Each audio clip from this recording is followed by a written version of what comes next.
Teresa, welcome to my channel. Thank you for joining me here today.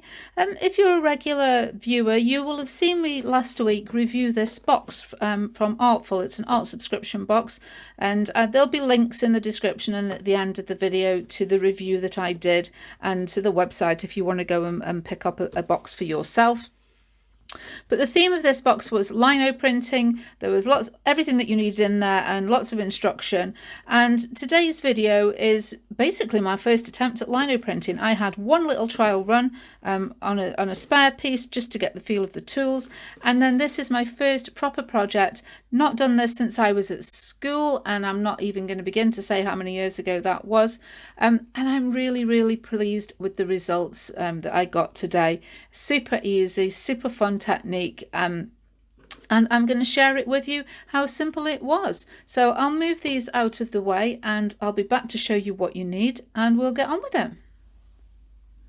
I'm going to begin by giving you a quick rundown of the products that we're going to need today. Obviously, for lino block printing, you do need some somewhat specialized equipment, in as much as you're going to need some lino, or this like the soft cut rubber. Going to need some of that. You're going to need lino cutting tools. This is a set of blades and a handle. They're sort of interchangeable into there. We're going to need some printing ink. You can use ink pads if you've got just like your sort of general craft stamping ink pads, but we're going to use the block printing ink, and going to need a brayer. Now I'm using two colours of ink. I happen to have two brayers, so I've got two brayers. If you've only got one brayer, you'll just have to wash it off in between colours of ink so you don't contaminate the red with the black or the black with the red, for example. And we're also going to need something to roll the ink out onto, so I'm going to be using this sheet of acetate. You could use this, a piece of plastic, a piece of glass, and then we need something to print onto. And for today's project, I'm going to be using this pad of heavyweight cartridge paper. The only other thing that we're going to need is obviously you're going to need a drawing, and I have drawn out a rough sketch on a scrap of paper. As always, I just tend to doodle away in a book until I get my ideas. You can see there's been some rubbing out and as I've changed my mind, but that's the basic design that I want. And I've got myself a piece of tracing paper so that I can transfer the image onto my lino. And this is, you know, just standard tracing paper from the craft store or a stationery store. So apart from the tracing paper and the extra second brayer, everything I'm using today was in the Artful subscription box. And again, that will be linked in the end card if you're interested in going and getting hold of one. But I'll also, if possible, pop some links in the Amazon storefronts below if I can find some lino supplies for you there, and you can click and go and have a look there. But most people have got some tracing paper and a pencil and scrap of paper for do your own design. That's not difficult to get hold of. So I'm just going to move these products out of the way, and I will trace my design onto this paper. I'm just going to hold my tracing paper in place over my design with a bit of washi tape, a bit of masking tape, whatever. Just don't want it moving while I'm tracing it. And I'm going to use a fairly soft pencil. This is a 3B, should be perfectly soft enough. Just a softer lead is easier just to transfer onto the lino.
So there I've traced my design onto my tracing paper, and the reason that we're doing this rather than directly drawing on the lino, and for many designs, you know, there's no reason why you can't just take a pencil and draw on the lino, but this is how I want my finished image to look like. And when we print, whatever we've got on here will be reversed.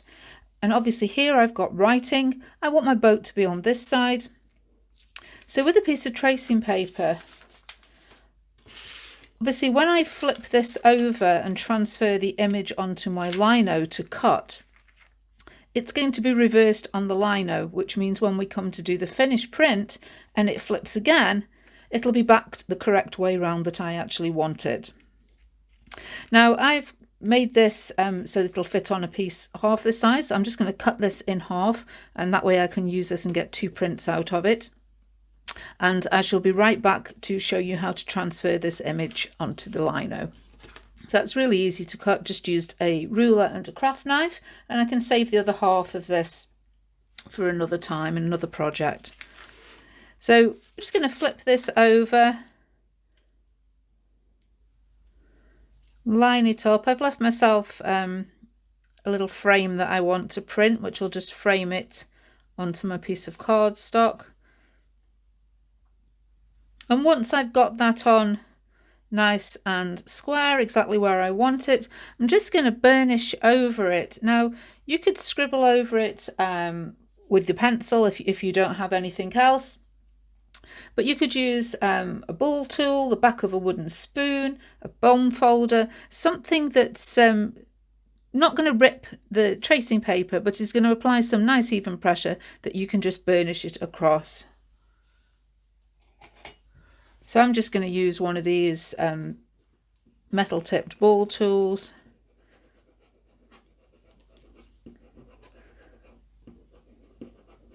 And just burnish over all of my design to transfer the pencil image onto the lino.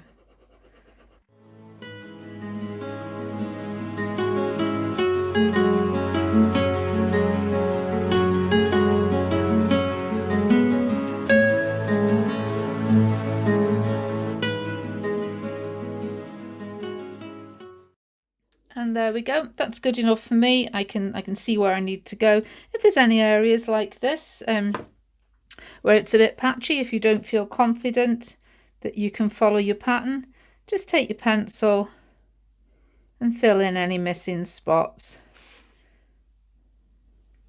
just to neaten it all up a little bit. That's entirely up to you.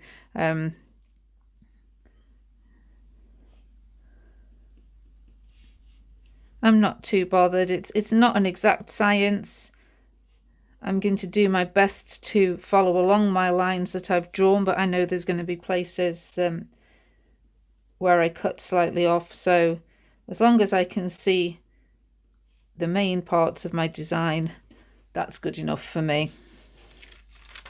So the next thing to do is to decide which of the blades you're going to be using, if you've got a set of blades like I've got today. And obviously, you know, there's 10 blades in the set that comes with this kit. And there was some in there that I don't know what they did. You know, you without trying them, you have absolutely no idea. Now they've all got a number on the back, 1 to 10. And so what I've done is I've taken them out, and this is actually from, I've got a little stamp carving set, and this is a bit of the rubber out of that. And I've just taken each of the tools and done a little groove just to see what shape and how deep, how it cuts, and then I've just numbered underneath. So apologies, they're not in numerical order. I just took each one out of the bag, and this was as they came. But you'll find that some of them, which are more of a U-shape scoop, like that, they're good for wide areas, and the ones that are more a tighter V shape are good for the finer lines.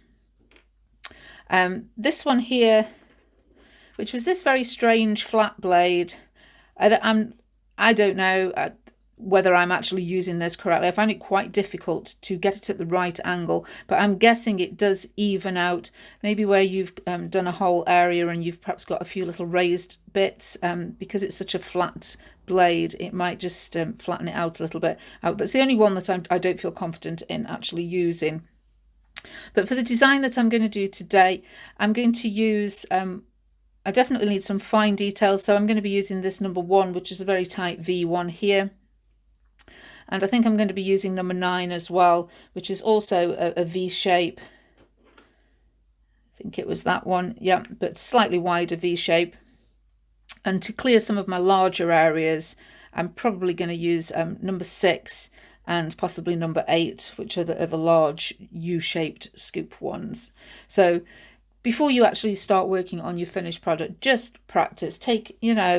It's worth even just cutting a little strip off here and just trying them out, just so you can see what they do and how they feel, because not only do they cut different widths, but they'll cut different depths. Some might be better if you're trying to do a curve, but just try them out, keep that as a reference, so that at a glance you can see, and it'll make life a little bit easier and you'll be less likely to make a mistake on your finished project. So I'm going to begin with the very fine V, because I want to outline the main parts of my design, which will be the top of the C, the boat, the little banner, and the bit of the border that we can see there.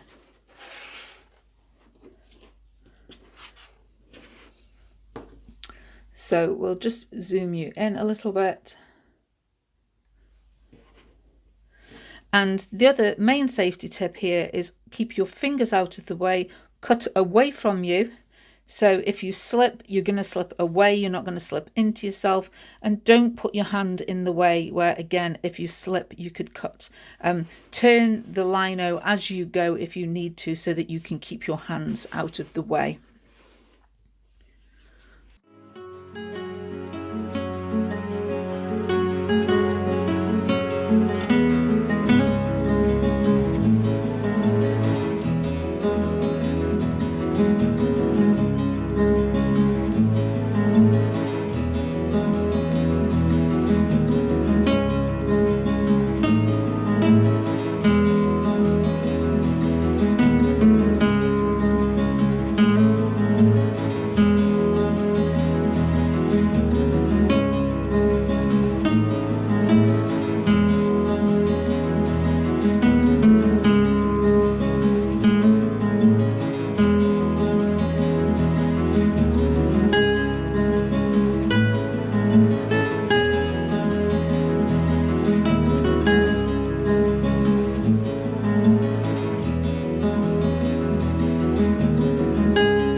Next, I'm going to switch to one of the wider scoops, so that I can start taking away some of this area here that I don't need, just to give my hand a little break before I go back to doing some more detail.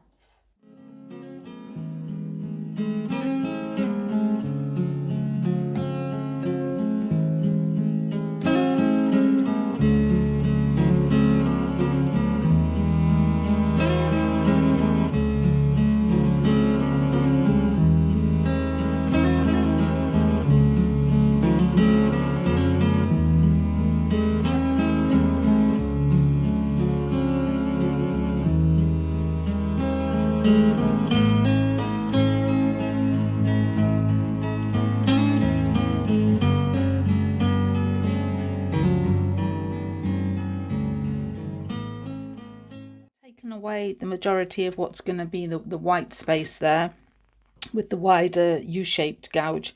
I'm going to switch back to one of the finer V-shaped blades and do this pattern that I've got going on the C. And then when I've done that, I'll move to my finest V-shaped blade to cut those words out.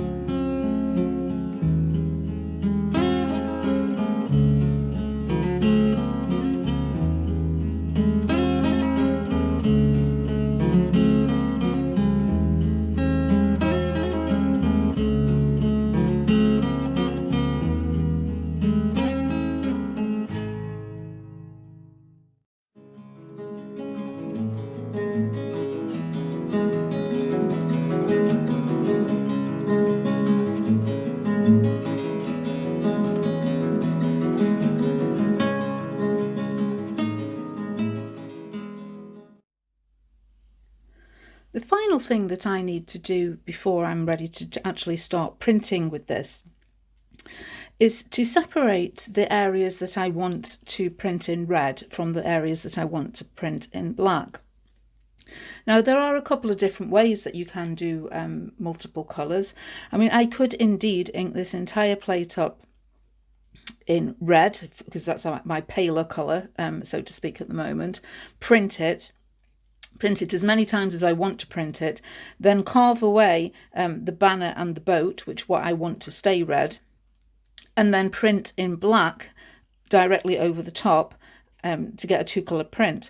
Obviously, when you do that, you are limited. You're doing a reduction print. You've cut away some of the lino, so you can't go back and print more if you want to. The other way to do it, without using separate blocks for each colour, is to actually cut away the sections, and the design that I've got here is absolutely suited to that. The banner and the boat I want to be red, and they are pretty much separate from the sea. So I'm going to take my craft knife and actually cut around those areas so that I can ink them up separately, but then drop them back in place in here and print the two colours in one go. It'll all make much more sense once I've actually do it. So I am literally going to take my scalpel and cut around this banner, cut around this boat, so that these can be removed, inked up separately and dropped back into the spaces.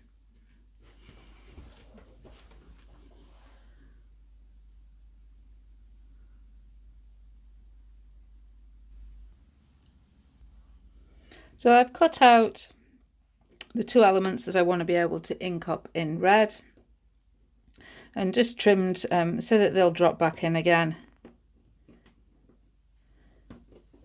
in place. And before I start getting the printing ink out, I'm just going to do a trial print just to see how my carving is. The very fine detail on the letters, I'm not sure if it's going to be readable, if it's going to be legible. So before I start, with the proper paper, the proper ink, I've just grabbed a couple of ink pads that I happen to have. Now, if you don't have ink pads, by all means use the printing ink. But this is to say, just going to be a trial run on a scrap piece of paper that I've got here, just to see what it's going to look like as a finished print, and if I need to go back with a blade and touch up any particular areas.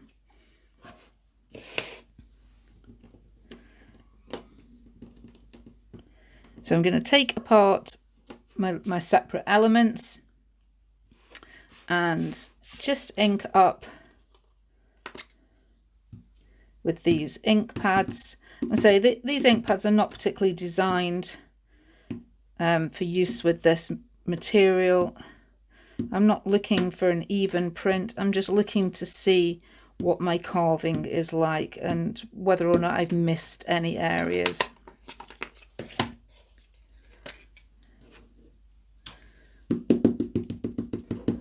I'm just going to drop those back in place and just use a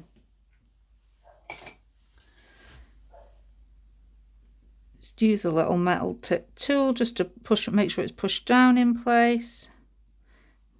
Try and avoid getting the ink all over me.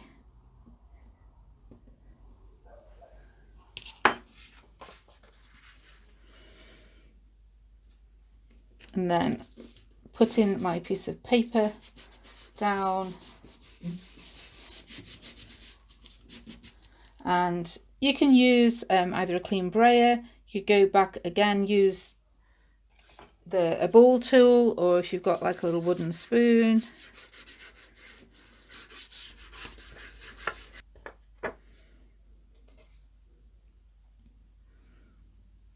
I'm very happy with how the boat and the water is. The ink, I'm wondering if I've got a better ink that might just show any fine detail better. So let me just take that back out of there. I think I might just need to touch up the S at the beginning. But I'll try the less watery ink. I'll just grab another scrap of paper.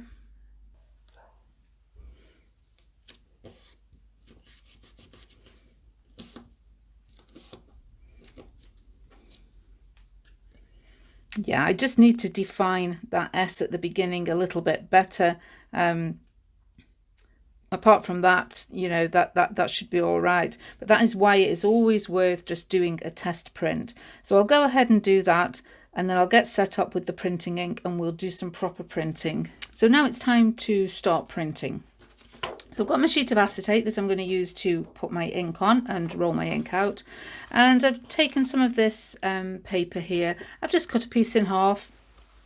I don't need it to be that big, so cut it in half, and I'll do 2 prints here just to show you what it looks like. So I'm going to take, first of all, some of this black ink, and it'll look like I'm just putting it on my desk, but I am actually putting it on this piece of acetate here.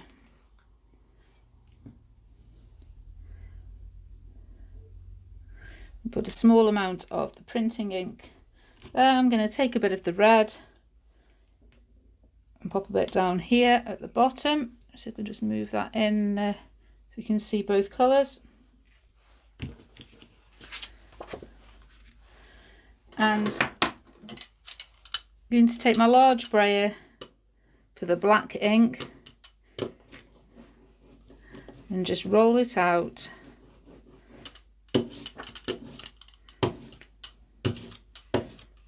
Just to get an even coating. Bring in my printing block and apply the ink.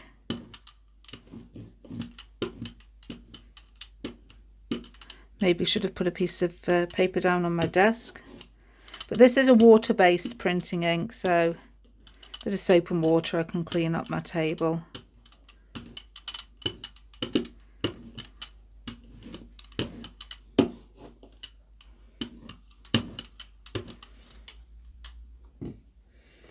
So next I'm going to do my red areas. So just going to take my other brayer, and so if you've only got one brayer, just go and wash that brayer off with soap and water, and then roll out the other ink.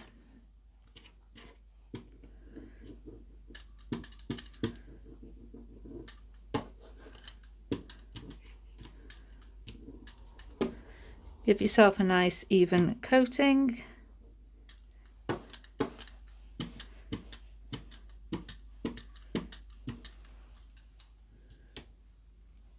Then carefully drop these back in place. I have tried to cut away a little excess around some of the very detailed areas to make it easier to drop them back in.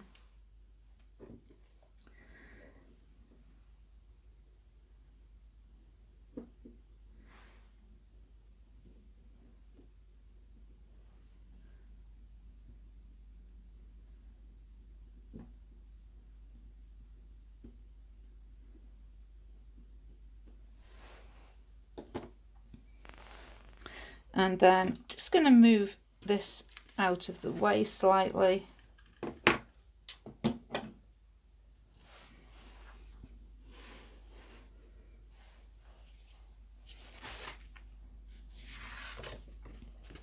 take my piece of cartridge paper. Now, if you put yourself a register, a piece of paper on the bottom to line it up, you'll be sure to get it square in the middle, but I'm going to trim this down anyway. So as long as it's fairly central, I don't mind if it's a little bit wonky. And again, I'm just going to take this wooden spoon that I've got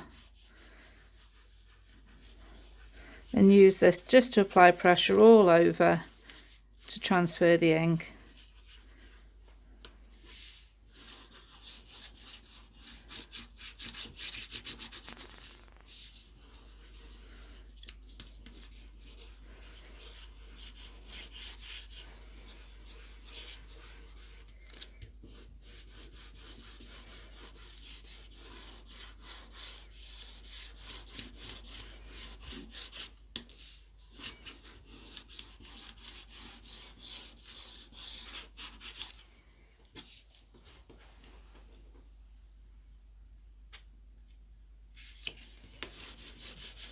I'm pretty sure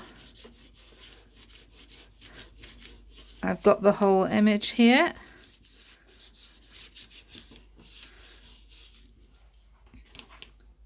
So let's carefully lift this off and reveal our print. Oh, little boats come with it.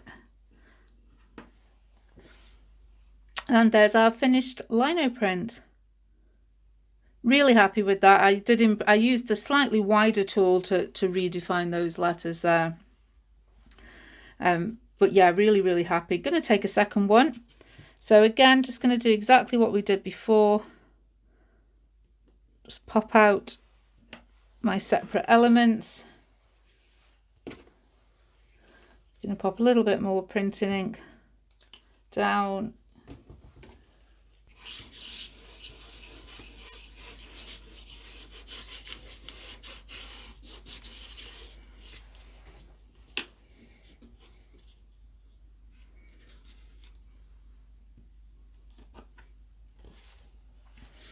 There we go. Much happy with that second one. It's a lot clearer. I've got a little bit better ink and a bit better pressure, I think, on there.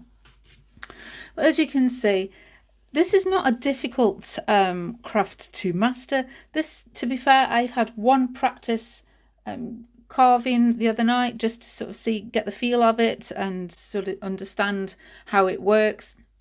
And then this, is my second attempt, really. And I am really pleased with that. That would make a great greetings card, which I probably will just trim it down and pop it on a card. It would look really nice in a frame. You could print these onto postcards. It's so nice. Gift tags, wrapping paper, lots of ideas that you can use your lino prints for. So I'll just trim this up, get it mounted on a card once it's dry, and I shall be back at the end. And here's a little finished greetings card. All I've done is created a card blank from some red card, trimmed the print down and mounted it on the front. And I really love that. I have had so much fun doing this. And if you're interested in what's the cleanup like, well, these are my brayers. This is my piece of acetate. I just run them under the tap, rinsed off all the ink. It just came away really easily, dried them off on a towel. So absolutely no mess, no lingering mess anyway. Hands have cleaned up all right. I've cleaned off the lino. There's a little bit of staining on that, but that's not a problem. It's not going to transfer. I could use different colours on there and not have a problem at all. So, as always, if you enjoyed this video, please leave me a thumbs up and don't forget to subscribe if you haven't already. I'll pop the link again in the description to the Artful box. There'll be a link to it in the end card if you want to go back and see my review of what was in that box. And as I say, if I can find some similar products on Amazon, I'll drop them in the Amazon storefronts again in the description below. But for now, that's all. Bye.